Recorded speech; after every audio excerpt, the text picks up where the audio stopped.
What's up, everybody? It's Tatiana on the Watch for the Hood podcast. I'm introducing Michael today. I figured I'd steal the show again. I like that now.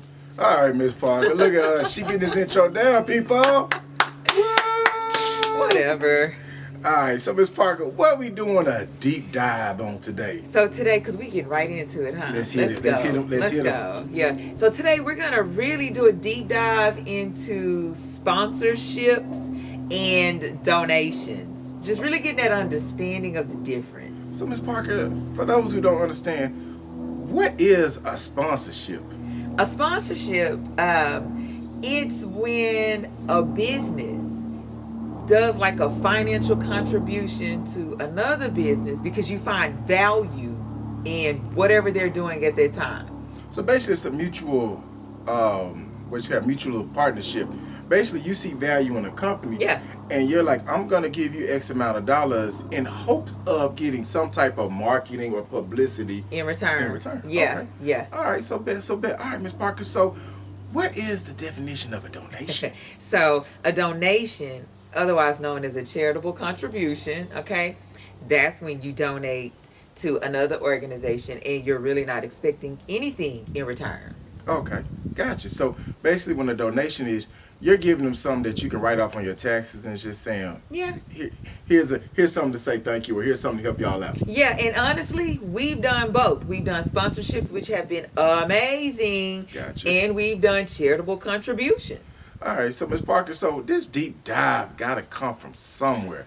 So what has happened here lately to the Watch for the Hook company that made us want to talk about, doing a deep dive on sponsorships, difference in between charitable contributions, aka donations? So what really got me is, lately we've been getting hit with some sponsorship requests. Okay, that's a good thing. That's really a wonderful thing. But as a business owner, as an entrepreneur, I have to really determine the value in it. I have to weigh that value and make sure that it's worth my while. It's worth our while. It's worth the brand's while.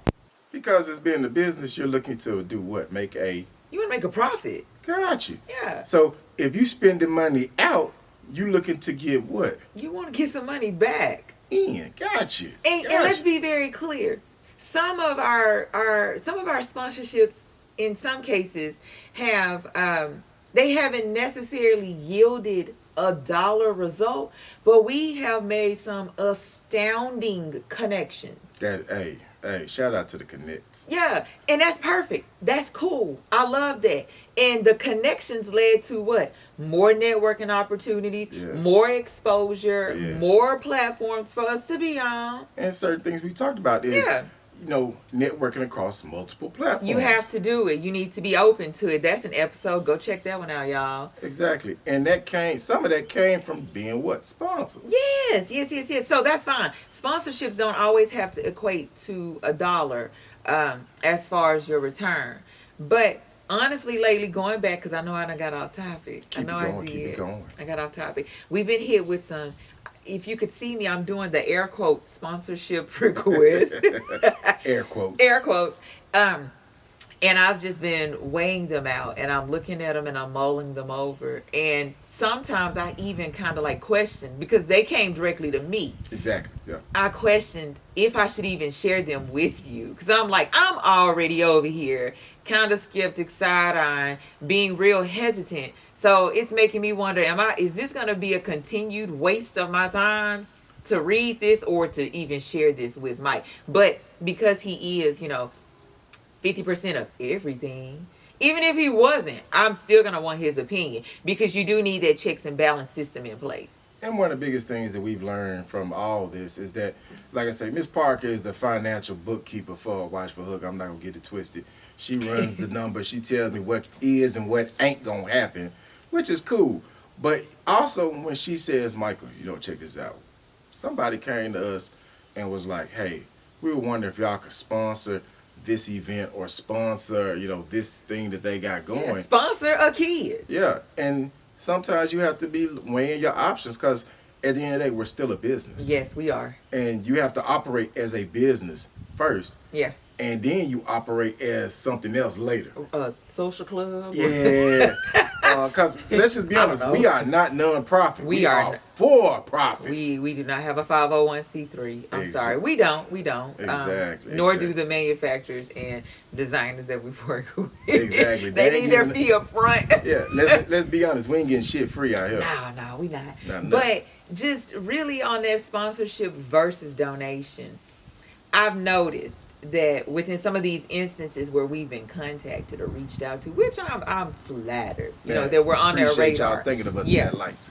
I'm noticing that some of these instances in particular, they are using the term sponsorship. They probably, it would be more appropriate if they use donation. Exactly. Because it's not that us as a business isn't finding value in what they're doing. It's really that there's just no value to be found. Yeah, and I mean, let's just keep it like this. If somebody wants us to sponsor an event, and then they say, let's say they let us vend. Yeah. And so, if you're vending, you're out there selling your product. Yeah. You then have to go look at the event and be like, The event venue, first of all. number one. Before I even get there, what we looking at? The venue. Because the venue got to give you the vibe that people are coming to what? Buy. Purchase. Exactly. If the venue ain't giving us the vibe that they're coming to spend coin, Right. it's just not for us. Right. And then in that same light, we turn around and be like, okay, so if we can't go there to vend and, help. Or if it's really not feasible for us to vend. Yes, Okay? Yeah. yes, that as well. Yeah. Then we can go look at the realm of just giving a donation. Yeah. Yeah. And, sometimes donations are good. And, and sometimes donations just come at the wrong time. Yeah, or sometimes the it's request for a donations, donation yeah. comes at the wrong time. Because like I say, we ain't no millionaires. No, I'm not. this I like to think I am in my head. Yeah. We got champagne taste. Millionaire minds. Yeah, that's what I'm talking about. Exactly. We got millionaire mindsets. Yeah, I We got just trying to millionaire get to that level. As they say, we trying to level up. Right. And I think that's what a lot of people are trying to do. Right. They're trying to level up with their events, with their things that they're doing, and they reach out to people like us. Right. That want to help them level up. Exactly, because we are all about that community aspect. Exactly. Oh yeah. But we also want to make sure it's a playing field where we can help level ourselves. You literally cannot scratch like everyone's back. No. You can't. No, it's not feasible. You can't do that. But you know what? You said number one, what does the venue look like outside? Number two, will people be there to buy? I'm gonna go 2-A. Gotcha. Are the topics that are being covered going to spark people to purchase? Are they putting them in a mind frame? That's to it. buy? Like, are you being put in a purchase mind frame? Yes. Because a lot of purchasing is emotional. Woo, say it one more time. Okay, it's really emotional, and I feel as though if you're covering the correct topics that are gonna put you down that path to positivity, then maybe that's something else you can't look at. The venue may not look like people are gonna come there to buy. The real, the mindset or the topics covered, they may or may not put people in that mindset to purchase.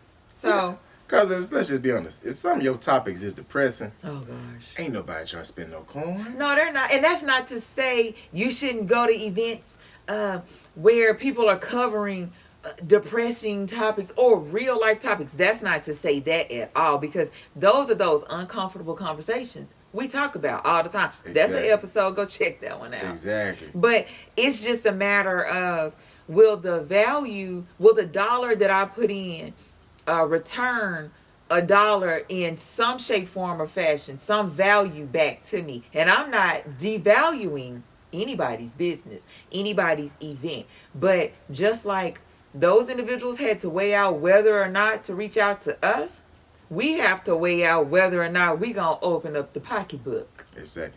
And speaking of open up the pocketbook, our sponsor today is www.watch4thehook.com. Come by and check out their latest apparel. So, Ms. Parker, when you talking about opening up the pocketbook, Right? you have to see value also in what they're asking price. You beat me to the punch. I really be did. trying not to. Oh my gosh. Like, I'm sitting over here like trying not to go in because I feel as though I always come on and I kind of go ham or I go in, but I'm just so passionate and I see that business side, those obstacles, and I really want to share that information with people. Like, this is a story. Every time we talk, it's a story. Man, who you telling? It's a story. It's a real story. But also, you're analytics by nature. Yeah. So you I deal crunch with numbers numbers all the time. all day long. I crunch numbers morning, noon, and night. Yeah, so I understand where you're coming from. Right. Your analytical mind frame is I'm running. always slicing and dicing. Always. It has to make sense. Yes. It has to be financially feasible. it That's has what you to make always sense. tell me. Yeah. You give me the F and F. Financially feasible. Wait, not the other F and F? Nah, not that. And not that. But I'm saying F and F, yeah. Financially feasible. Okay, you know. you're right. You're right. It has to work, you know. And sometimes people will say for the sponsorship, they will put your logo on a document or, you know, a flyer, item, yeah. and they're gonna share it, and they're gonna post it, and it's just a lot to it. Exactly. And you still have to go weigh the pros and the You do. cons. And you know, for the financially feasible people that are listening, y'all have to make those same type of You do. decisions every day. You do. And that comes from what? Doing your research. That's right.